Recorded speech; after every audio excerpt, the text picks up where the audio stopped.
Hello friends, शुरू करते हैं एक भूतिया गुड़िया की कहानी जिसकी सच्चाई जानकर आपकी भी हो जाएगी हालत खराब। दोस्तों, आपको वह सच्ची कहानी नहीं पता जो हम आपको आज बताने जा रहे हैं। ये एक भूतिया गुड़िया की असली कहानी है। आपने आज से पहले जो भी भूतिया गुड़िया की कहानी सुनी होगी वे सभी असली नहीं होंगी, लेकिन जिस गुड़िया के बारे में हम बात करने जा रहे हैं वो आज भी इस दुनिया में है।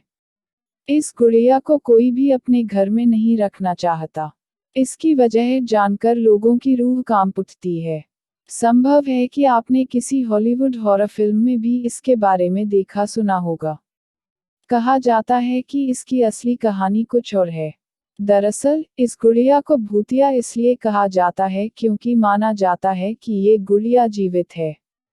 फिल्म एनाबेल क्रिएशन में इसके बारे में जो दिखाया गया है वो इस गुड़िया की सच्ची कहानी से अलग है।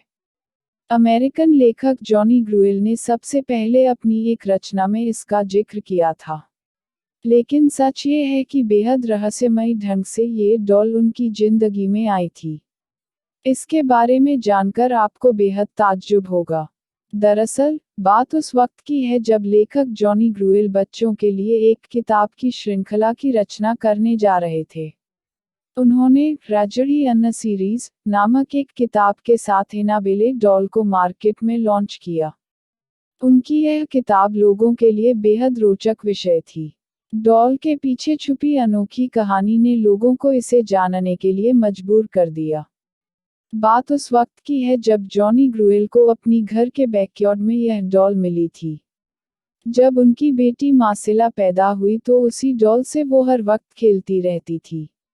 जॉनी ने जब अपनी बेटी को डॉल के साथ खेलते हुए देखा तो उन्हें ट्रेजरी इन अ स्टोरीज लिखने का आइडिया आया। पर दुख की बात यह थी कि 13 साल की उम्र में ही मार्सेल की मौत हो गई। उसकी मौत का कारण संक्रमित टीका बताया गया। मार्सेला की मौत के बाद जब ट्रेजरी इन अ स्टोरीज को मार्केट में लाया गया तब उस डॉल का मॉडल भी बुक के कवर पेज पर छापा गया। ये मार्सेला को श्रद्धांजलि देने के कारण ही लॉन्च किया गया था। पर हैरानी की बात यह थी कि मार्सेला की मौत के बाद असली एनाबेले डॉल जिससे मार्सेला खेला करती थी वो अचानक घर से कहीं गायब हो गई। जिस रहस्यमयी ढंग से ये डॉल उस घर में आई थी ठीक वैसे ही वो वहां से लापता हो गई। किसी को नहीं पता था कि वह गुड़िया कहाँ गई।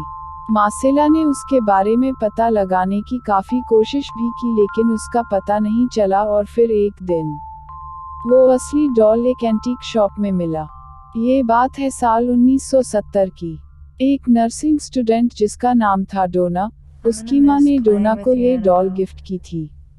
लेकिन डोना ने डॉल को पाने के बाद से ही उसमें कुछ अजीब चीजें नोटिस की। डोना ने देखा कि डॉल अपने आप ही पोजीशन चेंज कर रही थी। कभी कभी डोना डॉल को एक रूम में रख के कहीं बाहर जाती थी तो वापस लौटने पर वह डॉल उसे वहां नहीं मिलती थी। तलाशने पर उसे वो गुड़िया घर के किसी दूसरे कोने मिलती थी। एक दिन डोने ने कमरे में लौटने के बाद देखा कि डॉल के हाथ और पीठ पर खून के धब्बे लगे हुए हैं।